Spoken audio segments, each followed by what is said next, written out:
கொஞ்ச நாள் இந்த கிழவியோட இம்சை இல்லாமல் நிம்மதியாக இருந்துச்சு. இருங்க, கிழவி நான் சொன்னேன், அது கிழவி இல்லைங்க, குழவி. குழவி இந்த சின்னதாக வண்டு மாதிரி இருக்கும் பார்த்தீங்களா, குழவி. அதைத்தான் நான் சொன்னேன்.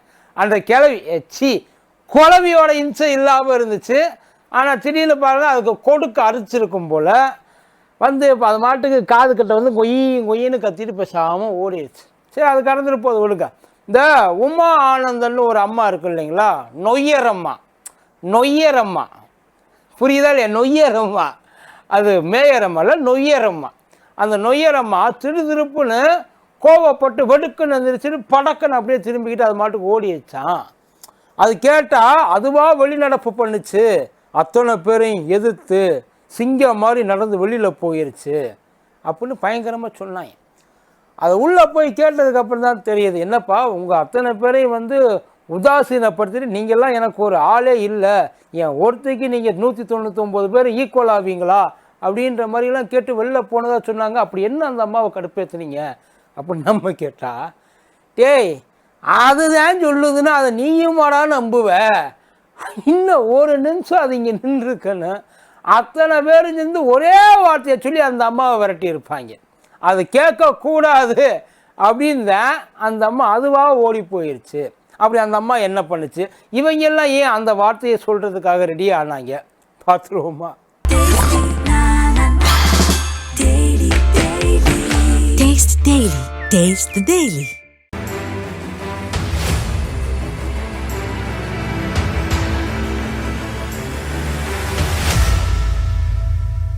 மதியம் நேருக்கு வணக்கம். இது மதியம் தர்பார் டா கூத்தடி கோப்பு.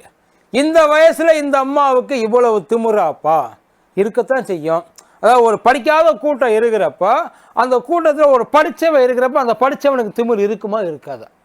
அப்படி என்னப்பா அவங்க படிச்சிருக்காங்க, அவங்க பள்ளிக்கூடம் பக்கமே போகல, இந்த அம்மா 1வது ஃபெயிலு. அதனால் அதை படித்தான், நான் தான் மேடம் எங்கள் ஃபேமிலியில் நிறையா படிச்சிருக்கேன், 1வது ஃபெயிலு மேடம் அப்படின்ற மாதிரியே இருக்கு இல்லையா? அந்த திமிரு அதனால் அவங்கள்ட்ட இருக்கத்தான் செய்யும். தமிழ்நாட்டில் பாஜக யாராலையும் சாதிக்க முடியாத ஒரு காரியத்தை, ஆமாம் ஒரே சில பேர் சாதிச்சிருக்கா, 4 பேர். ஆனால் இவங்களுக்கெல்லாம் முன்னாடியே அவங்க வந்து மெம்பர் ஆகிட்டாங்க இல்லையா? த சீனியர் மோஸ்ட் பர்சன், வயசில் இல்லை அனுபவத்தில் சொல்கிறேன். அதனால் அவங்களுக்கு அந்த திமிரு இதெல்லாம் இருக்கத்தான் செய்யும். அதையெல்லாம் நம்ம கொஞ்சம் பொறுத்துக்கிட்டு தான் ஆகணும். அதாவது தமிழ்நாட்டில் பாஜகவோட மானத்தை நான் தான் காப்பாற்றிக்கிட்டு இருக்கேன். அவங்களே சொல்லியிருக்காங்கப்பா, out of 200 people I am the only one person who is holding BJP in the மாமன்ற அந்த இது உள்ளுக்குள்ள. அவங்க அந்த சென்னை மாநகராட்சியோட ஒரு அங்கம். அவங்க அந்த அவாக்கிட்டேருந்து போயிட்டு அவளை காப்பாற்றுறதுக்காக இவாக்கிட்ட போராடுற ஒரு அவா, அதுதான் இவங்க. அங்கே லோக்சபாவுக்கு அப்புறம் இவங்களுக்கு வந்து அந்த கூட்டம், மாமன்ற கூட்டத்தொடர் ஓடி இருக்கு. அவங்களும் உள்ளே போயிருக்காங்க. நியாயமாக உள்ளே போகிறப்ப எல்லோரும் என்ன பேசுவாங்க, என் தொகுதியில் தண்ணி நிற்கிது, என் தொகுதியில் குப்பையெல்லாம் சேர்ந்து கிடக்கு, 4-5 எக்ஸ்ட்ரா குப்பை தொட்டி போடுங்க, கரண்ட்டு வர மாட்டேங்குது, கார்ப்பரேஷனை கொஞ்சம் கரெக்டாக அனுப்பிச்சி விடுங்க, வாட்டர் ப்ராப்ளமாக இருக்குது. ஸோ அந்த ஏரியா மக்களோட பிரச்சனைகளை எடுத்துக்கொண்டு போய் பேசுகிறது தான் அந்த, அதாவது ஒரு கவுன்சிலர், பேசிக்கலி வார்டு கவுன்சிலர். இப்போ நம்ம ஏரியாவிலலாம் இருப்பாங்க இல்லைங்களா, அந்த மாதிரி ஒரு வார்டு கவுன்சிலர். இந்த அம்மா வார்டு கவுன்சிலர் ரேஞ்சுக்கெல்லாம் பேசலை சார். இந்த அம்மா கிட்டத்தட்ட ஒரு எதிர்கட்சியாகவே நினச்சிருச்சு தன்னை. அதாவது எதிர்த்தாப்பில் வந்து ஐயா ஸ்டாலின் இருக்கிற மாதிரி மனசுக்குள்ளே கற்பனையை வளர்த்துக்கிட்டு அந்த மாமன்ற கூட்டத்தோட சட்டசபையாக நினச்சி அந்த அம்மா வீராவசமாக பேசிட்டு வெளியில் வந்திருக்கு. அங்கே அந்த மாமன்ற கூட்டத்தொடருக்கும் அந்த அம்மா பேசுனதுக்கு எங்கேயாச்சும் ஏதாச்சும் லைட்டாக கனெக்ஷன் இருக்கான்னு பார்த்தீங்கன்னா அதுக்கு இதுக்கு எந்த சம்மதமுமே கிடையாது. என்னை ஏன்டா இப்போ நீ அடித்த அப்படின்ற மாதிரி தான் இருக்குது அந்த அம்மா செஞ்ச சம்பவம். நீதிபதி ஐயா, ஓய்வு பெற்ற நீதிபதி ஐயா சந்துரு இருக்கார் இல்லைங்களா, அந்த சந்துரு ஐயா ஒரு ரிப்போர்ட்டு கொடுத்தார். அந்த ரிப்போர்ட் என்ன கொடுத்தாருன்னா, இந்த சாதி மதம் அந்த பசங்களுக்குள்ளே வந்து அந்த பிரச்சனைகளை எப்படி வரவிடாமல் பண்ணுறது, முடிஞ்ச வரைக்கும் நம்ம எப்படி அந்த பிரச்சனையை அமுக்கிறது, இவங்கெல்லாம் கொஞ்சம் கொஞ்சமாக அதை அமுக்கி கொண்டு வந்தோம்னா ஒரு நாள் அது அந்த வீக்கம் இருந்த இடம் தெரியாமல் போயிடும். அந்த சாதிய வீக்கம், அந்த நினப்பு உள்ளுக்குள்ளே இருக்க நஞ்சு கொஞ்சம் கொஞ்சமாக கரையும் அப்படின்ற ஒரு நம்பிக்கையில் ஒரு ரிப்போர்ட்டை எடுத்து கொடுத்தார். அந்த ரிப்போர்ட்டுக்கு ஏற்கனவே பல பேர் சப்போர்ட் பண்ணியிருக்காங்க, சில பேர் ஆப்போசிட் பண்ணியிருக்காங்க. இது எப்படி வழக்கம் போல் ஐயா ஹெச் ராஜா எல்லாருமே வந்து இதெல்லாம் வந்து ஒன் சைடாக இருக்குது, அது எப்படி ரைட்டாக உண்றேன், அது எப்படி this is not a good way to handle these are all anti Indian சொல்லுவார் இல்லையா? அதே மாதிரி ஐயா வழக்கம் போல் சொல்லிட்டாரு. ஐயா சொல்கிறப்போ அதில் நமக்கு எந்த விதமான என்ன சொல்ல ஐயாவை எதிர்த்து பேசணும்னு சொல்ல. ஏன்னா ஐயாவை நான் அந்த அளவுக்கு பயங்கரமாக ரசிக்கிறேன். ஆனால் எல்லாரையும் ஐயா மாதிரி ரசிக்க முடியுமா நம்மளால்? அந்த அது ஒரு சில பேர்கிட்ட தான் அந்த இது இருக்கும், அந்த கரிஷ்மாம்பாங்க. அவங்க நம்மளை திட்டுறதா இருந்தாலும் கூட சந்தோஷமாக ஏற்றுக்கோ இல்லையா?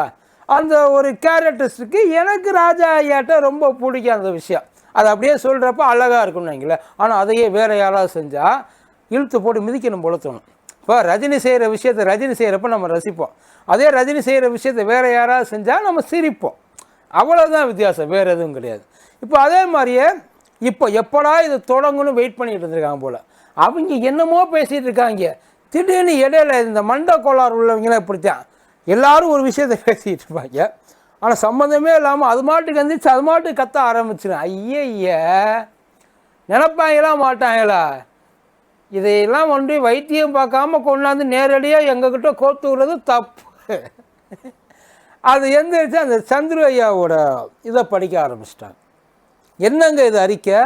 என்ன அறிக்கை? இந்த அறிக்கையெல்லாம் நீங்கள் வந்து எப்படி சப்போர்ட் பண்ணலாம்? இந்த மாமன்ற கூட்டத்தொடரில் நாம் எல்லாரும் சேர்ந்து அவருக்கு இந்த அறிக்கைக்கு எதிராக நம்ம வந்து ஒரு அறிக்கை கொடுக்க வேண்டாமா?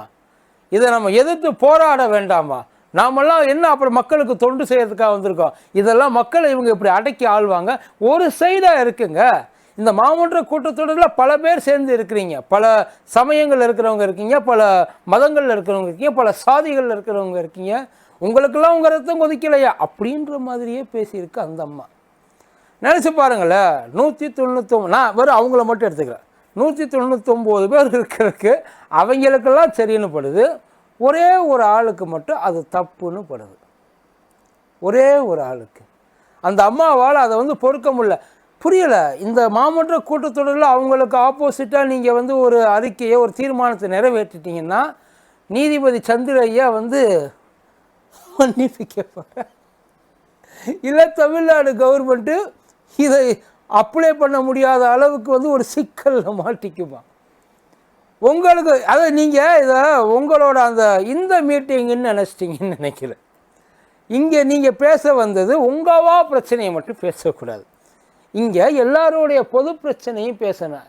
ஆனால் அந்த அறிக்கையில் அந்த ஒரு பொதுவாக இருக்கிற ஒரு பிரச்சனைக்கு ஒரு சொல்யூஷன் கொடுக்கறதுக்காகத்தான் அந்த அறிக்கை. அந்த அம்மா அதை தூக்கிட்டு வந்து அப்படியா இப்படியா அதில் எதெல்லாம் இழுக்கிறாங்க பாருங்களேன். ஏதோ ஒரு ஊரில் கிறிஸ்டியன்ஸு அந்த உள்ளுக்குள்ளே சுடுகாட்டுக்குள்ளே உள்ளே விடுறது இல்லையா, அதையும் அவர் பேசியிருக்கணும். 6 கோடி பேருக்கு சேர்த்தாப்புல 6 கோடி பக்கம் அறிக்கை கேட்குறீங்க, அப்படித்தானே? அப்படித்தானே நீங்கள் சொல்கிறது? இது எல்லாத்தையும் அவங்க நினச்சது ஸ்கூலுக்குள்ள பிள்ளை படிக்கிறாங்க இல்லைங்களா, அந்த படிக்கிற பிள்ளைகளுக்கு இடையில எந்த பிரச்சனையும் வரக்கூடாது, உசுரோடு இருக்கிறவங்களை பற்றி பேசிக்கிட்டு இருக்காங்க. செத்து போகிறவங்களை பற்றி பேசலை. அதுக்கும் வருவாங்க, அதுக்கும் நிறையா பிரச்சனைகள்லாம் இருக்குது. ஒன்றுன்னா எது மெயின் பிரச்சனையே இல்லாத இடம்னு எதுவுமே கிடையாது. எல்லா இடமுமே பிரச்சனையாக இருக்குது. எந்தெந்த பிரச்சனையை ஒன்றுன்னா ஸ்டெப் பை ஸ்டெப்பாக. ஆனால் இதெல்லாம் உங்களுக்கு புரியாது, இதெல்லாம் உங்களுக்கு தெரியாது. ஏன்னா படிச்சிருக்கணும் முதல்ல. அதுக்கெல்லாம் நான் படிச்சிருக்கணும்னு சொன்னது மனுஷங்களை படிச்சிருக்கணும், பழகிறதுக்கு படிச்சிருக்கணும். அவனும் மனுஷன்தான் நம்ம புரிஞ்சுக்கிற அளவுக்கு படிச்சிருக்கணும். பாவம் நம்ம அதெல்லாம் படித்தது கிடையாது. அப்புறம் ஆகமத்துக்காக ஒரு நீதிபதியை போட்டிருக்காங்க. அந்த நீதிபதி அந்த கடவுளோட பக்தின்றதே என்னன்னு தெரியாதவர். அவரை எப்படி நீங்கள் அந்த இதுக்கு நீதிபதியை அப்போ அவருக்கு சப்போர்ட்டாக போட சொல்கிறீங்களா? இப்போ ஒரு கேஸ், இப்போ இவர் இருக்கார்ல நம்ம ஐயா ஜிஆர் சுவாமிநாதன், அதில் இந்த எச்சிலையை உருண்டு புரண்டு வந்து பண்ணுறதெல்லாம் வந்து அவங்கவுங்களோட நம்பிக்கை. ஐயாவை இந்த கேஸை அட்டன் பண்ண விடாமல் வந்து, ஏன்னா போட்டது அதுக்கு ஆப்போசிட்டான ஆள், வாதாடுறது அதுக்கு ஆதரவான ஆள். இப்போ ஒரு நீதிபதியை யாராக இருந்தாலும், ஒரு நீதிபதியை இருக்கிறவரை எந்த பக்கமும் சாராதவராக இருக்கணும். ஆனால் என்னதான் நீதிபதியாக இருந்தாலும் அந்த கோர்ட்டுக்குள்ளே உட்கார்ந்துருக்கிறது இன்னொரு மனுஷன் தானே. அந்த மனசுக்குள்ளே இன்னொரு மனுஷன் இருக்கு இல்லையா? அதனால் எந்த பக்கமும் சாராதவன்னு யாரையுமே சொல்ல முடியாது. ஏன் நம்ம ஐயா பிரதமர் எடுத்துக்கோங்க, பிரச்சாரத்தில் பார்த்தீங்களா இல்லையா? அப்போ கூஸ் பம்ப்ஸ் எல்லாம் வந்திருக்கும்ல உங்களுக்கு, பயங்கரமாக அப்படியே அந்த முடியெல்லாம் எந்திரிச்சு ஸ்பைடர்மேன் மாதிரி எந்திரிச்சு நின்றுருக்குமே பேசுகிறப்ப. அவங்களுக்கெல்லாம் நாங்கள் எதுவுமே தரமாட்டோம், அவங்களெல்லாம் நம்ம இந்த நாட்டில் இருக்கவே விட மாட்டோம். கிட்டத்தட்ட அவர் பண்ண பிரச்சாரத்துக்கு அதுதான் அர்த்தம்னு வைங்கள. இப்போ அவர் போய் மேலே உட்காந்து அவர் எப்படி உட்காருவார்? அவர் ஒரு சாராரா இல்லையா? ஒரு பேச்சுக்கு, அதாவது பாருங்களேன், கவுன்சிலர் பேசின பேச்சுக்கு நம்ம ஐயா மோடி வரைக்கும் போக வேண்டியதாக இருக்குது எக்ஸ்ப்ளனேஷனுக்கு.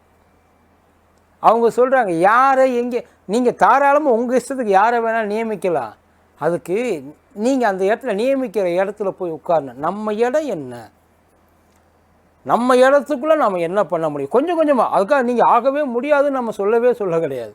இன்றைக்கி கவுன்சிலராக இருக்கீங்க, நாளைக்கு மேயராக வரலாம், எம்எல்ஏ வரலாம், எம்பியாக வரலாம், ஏன் நீங்கள் முதல்வர்லேருந்து பிரதமர் கூட ஆகலாம், யார் கண்டா.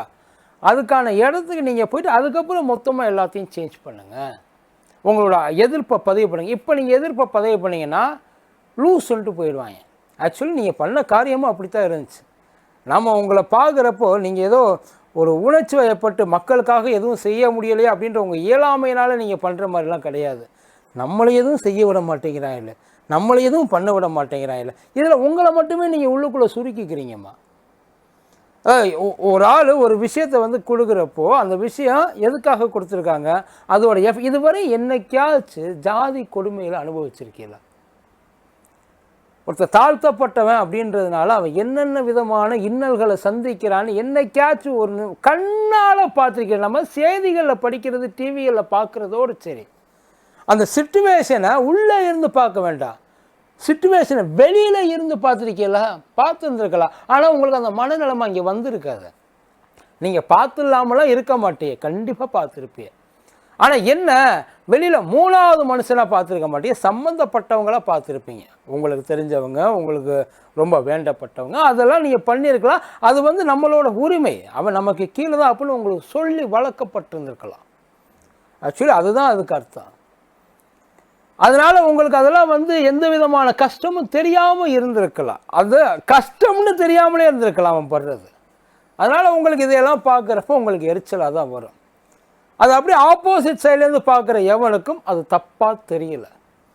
அவனை முடிஞ்ச வரையும் மேலே கையை தூக்கி விட தான் பார்க்குறான். இங்கே எவனையும் அழிக்க விரும்பலை, எவனையும் ஒழிக்க விரும்பலை, நல்லா தெரிஞ்சுக்க. ஆனால் எவன் அடிக்கிறான், இத்தனால குனிஞ்சு இருக்கிறவங்கள நிமிர்ந்து தூக்கி விடுறதுக்கான வேலைகளை இப்போயாவது எடுக்கிறாங்கன்னு சந்தோஷப்படுறோம். இதனால் முழுசாக எதுவும் ஒளிஞ்சிட போகிறதில்ல, அழிஞ்சிட போகிறதில்ல. ஆனால் ஒரு முயற்சி.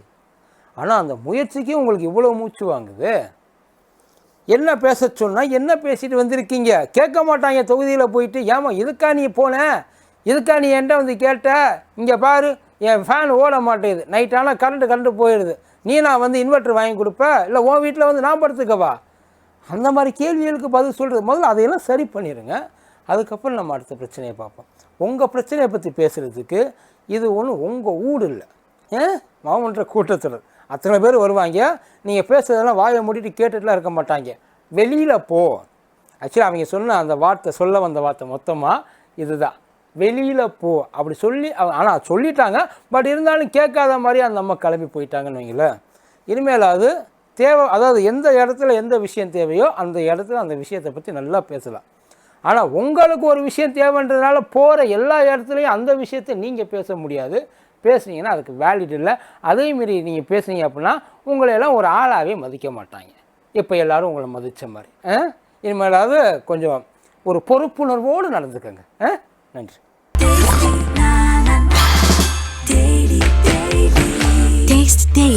Taste the Daily.